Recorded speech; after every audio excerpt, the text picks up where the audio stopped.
एमिति गोटे द्वीप रही जोठारे पथर मुद्रा चली थाए विनिमय रे होइथाए जिनिस किणा बिका।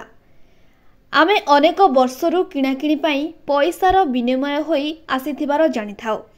जेतेबेले पैसा नथिला सेतेबेले लोके जिनिस विनिमय रे जिनिस किणाकिणी करुथिले, जेपरिकी चाउल बदल रे परिबा, गाई बदल रे मेंढा, धान बदल रे चाउल इत्यादि दियानिया थिला। समय सहित मूल्यवान रत्न बदल रे किणाकिणी हेला। यापरे मुद्रार प्रचलन हेला, जेउथिरे तंबा रूपा विभिन्न धातुर मुद्रार प्रचलन हेला। सुना ठारू नै प्रत्येक मुद्रार अलगा अलगा मूल्य रहिछि।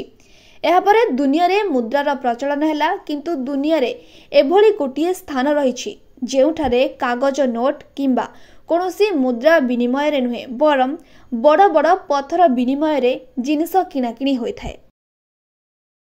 हाँ आज्ञा, सेही बड़ी दुनिया रे गोटिए स्थान रहिछि। प्रशांत महासागर रे गोटिए द्वीप रहिछि जेउठारे छोटरू नेई मनीष आकृतिर मुद्रा प्रचलन होइथाए।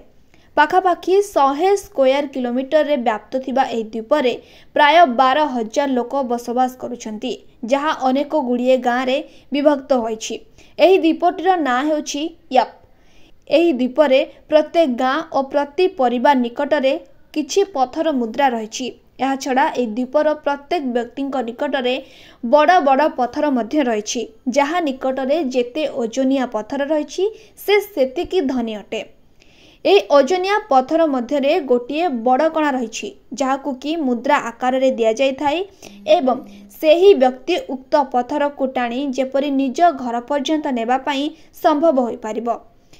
एही द्वीप रे स्टोन करेन्सी प्रचलन केबे एवं केउ कारणरू हेला ताहार कोनोसी सूचना नाही।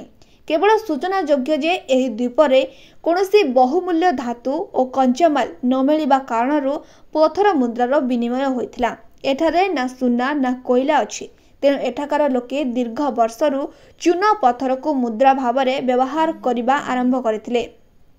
एही चून पत्थर पाई एठाकार लोके डंगा जोगे निज द्वीप ठारू प्राय 400 किलोमीटर दूर पलाउ द्वीप को जाइथांती। या परे उक्त चूना पत्थर मध्य रे गोटिए कणा कर दियंती एवं एही पत्थर उपरे निज गाँर किंबा निज परिवार ना लिखि दियंती। याकू राई बोली कुहा जाय। एठाकार स्टोन करेन्सी याबासींकर जीवनर गोटिए अंश होई सारिछि।